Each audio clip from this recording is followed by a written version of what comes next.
Welcome to our channel, and today we are uncovering a mistake that quietly steals strength, balance, and independence after 60. If you still think the old protein number is enough, this may change the way you look at every meal. In the next few minutes, you will learn how much protein many seniors need, why timing matters almost as much as total intake, and the hidden reason muscle loss speeds up when nobody sees it coming. If you are over 60 and still aiming for the same protein target you heard years ago, there is a very real chance you are underfeeding one of the most important tissues in your body. Not your skin, not your hair, your muscle. And after 60, muscle is not just about looking toned or staying active on vacation. It is about balance, blood sugar control, stamina, recovery after illness, and something even more important than all of that combined, your ability to stay independent. But here is the shocking part. The standard protein number many adults still trust may be enough to prevent outright deficiency, yet it may not be enough to properly defend aging muscle. That means a person can eat what seems like a normal diet, follow the old advice faithfully, and still slowly lose strength year after year.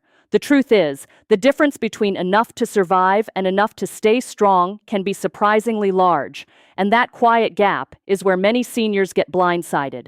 Now, when most people hear the word protein, they picture bodybuilders, giant shakes, or fitness influencers talking about six-packs. That is not what this video is about. This is about the biology of aging. This is about what happens inside your muscles after 60. Why the rules change, and why that change can affect everything from how easily you stand up to how well you recover after one bad flu, one hospital stay, or 1 month of inactivity. Let me give you a simple image. When you were younger, your muscles responded to protein like a door that opened easily. Eat a decent meal, and your body got the message to repair, rebuild, and maintain strength. But with age, that door gets heavier. Scientists call this anabolic resistance. In plain English, it means your muscles do not hear the protein signal as clearly as they once did. The meal that used to be enough now sends a weaker message, and that one hidden mechanism changes everything. Because many older adults are not weak from laziness. They are not losing strength because they suddenly stopped caring. They are often following old advice in a body that now works by new rules. So when they lose muscle, lose energy, or feel less stable climbing stairs, they assume it is just normal aging. But the truth is more revealing. It is aging plus understimulation, aging plus underfeeding, and aging plus not giving the body a strong enough reason to hold onto muscle. So let's get specific, because this is where numbers become powerful. The amount many people know is 0.8 grams of protein per kilogram of body weight per day. That is the standard adult recommendation. But for many healthy adults over 60, especially when the goal is preserving muscle and function, a more practical target is often closer to 1.0 to 1.2 grams per kilogram per day. You will not believe how much difference that small-looking change can make on paper and in real life. Here is a real-world example. If you weigh about 165 pounds, that is roughly 75 kilograms. At 0.8 grams per kilogram, you land around 60 grams of protein a day. But at 1.0 to 1.2 grams per kilogram, you are closer to 75 to 90 grams. That is not just a nutrition detail. That is a meaningful biological gap. Over months and years, that gap can influence whether your body repairs and preserves muscle or slowly gives it away. But wait for it, because total daily protein is only the first secret. Here comes the second one, and this is where most people get it wrong. Your muscles do not just care how much protein you eat in a day, they also care how you distribute it. If breakfast is toast and coffee, lunch is a little soup, and dinner is where all the protein finally arrives, your muscles may be undersignaled for most of the day, and that pattern is far more common than most seniors realize. Think about the average morning routine: a piece of toast, maybe a bowl of oatmeal, maybe cereal, fruit, and coffee.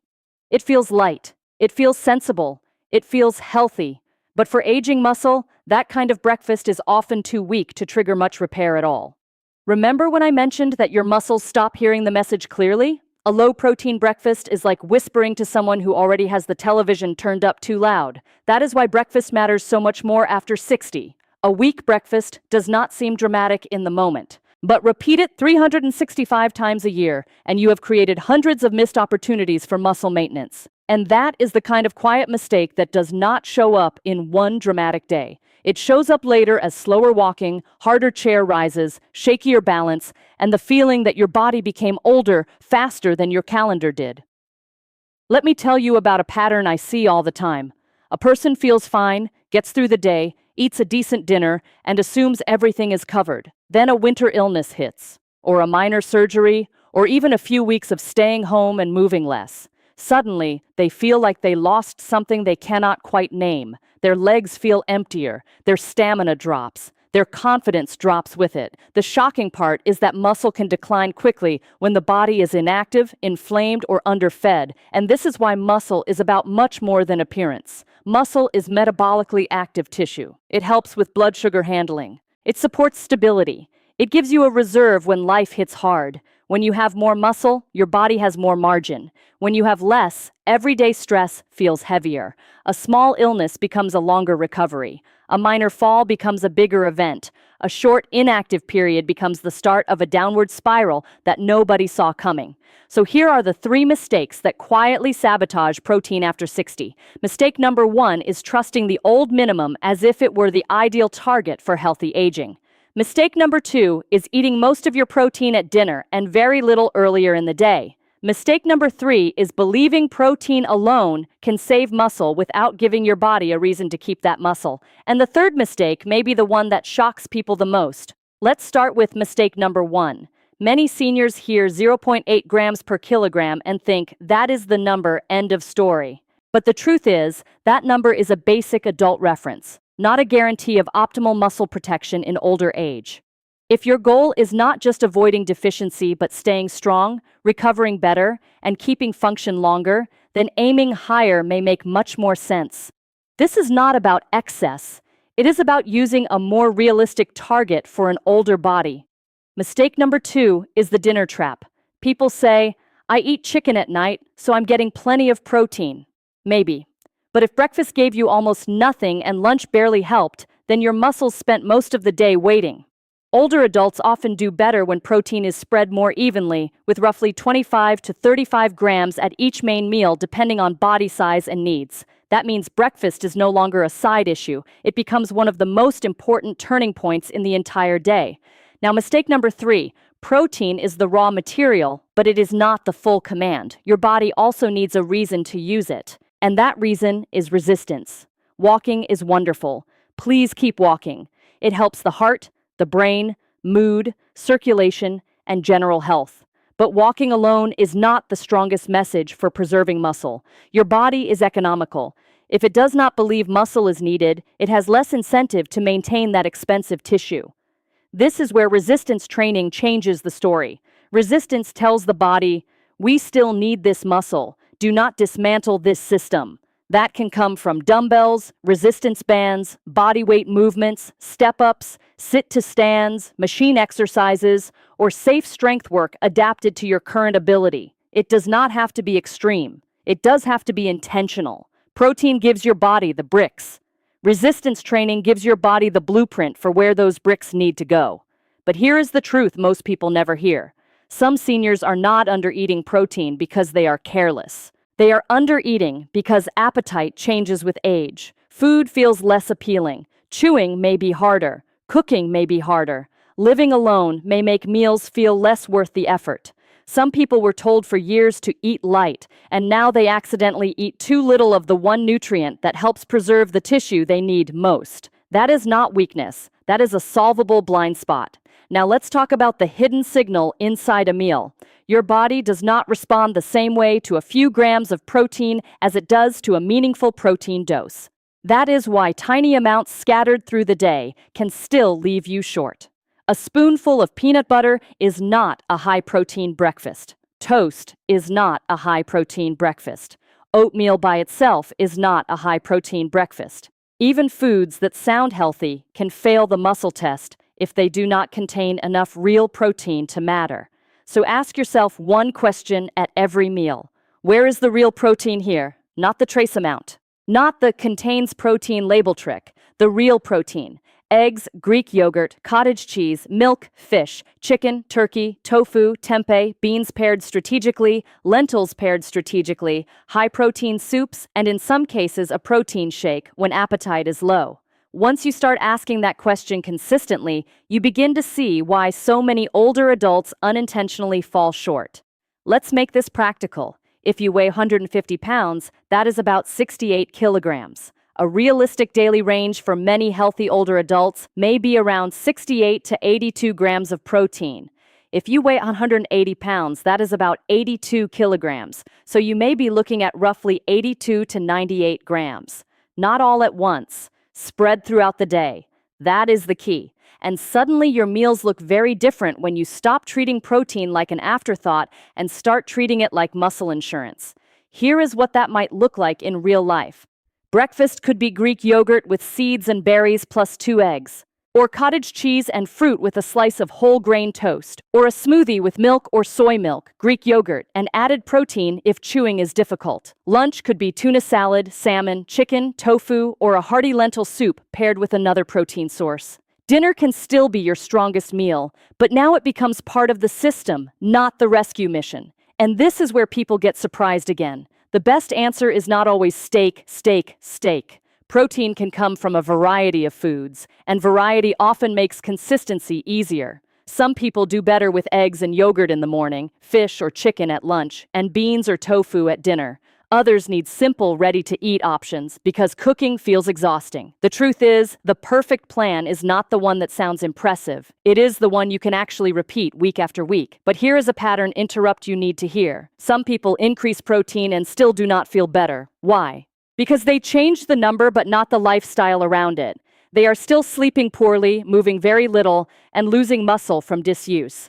Remember when I mentioned that your body needs both the materials and the message? This is that moment. Protein works best when the body has a reason to rebuild. That reason often comes from regular strength work and consistent daily movement. And strength work does not mean turning your living room into a gym. It may mean practicing sit-to-stands from a chair. It may mean step-ups on a low platform while holding on to support. It may mean light resistance bands 2 or 3 times a week. It may mean carrying groceries with control instead of avoiding every challenging task. The goal is not punishment. The goal is signaling. You are telling your body again and again, this muscle is still needed, so keep it. Now let's talk about a moment that catches many families off guard.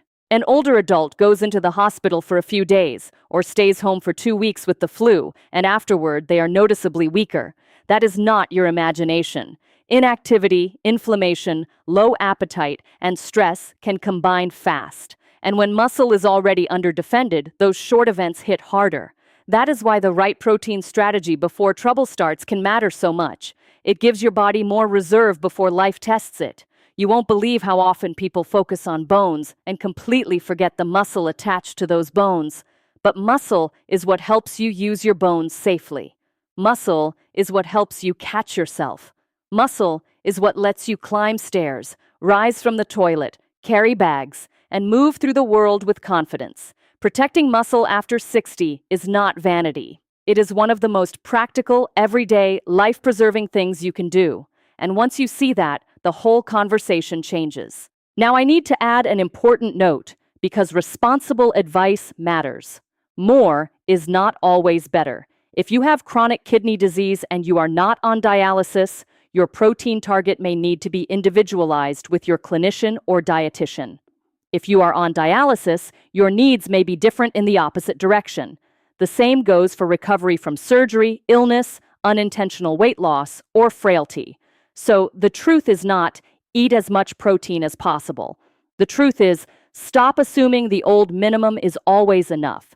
That brings us to the third secret, and this is the part many people remember most. Protein is not just about preserving muscle mass on paper. It is about preserving function in real life. Can you get off the floor if you need to? Can you open a heavy door? Can you carry laundry? Can you walk through a store without your legs fading halfway through? Can you recover after a setback? That is the real metric. That is the scoreboard that actually matters.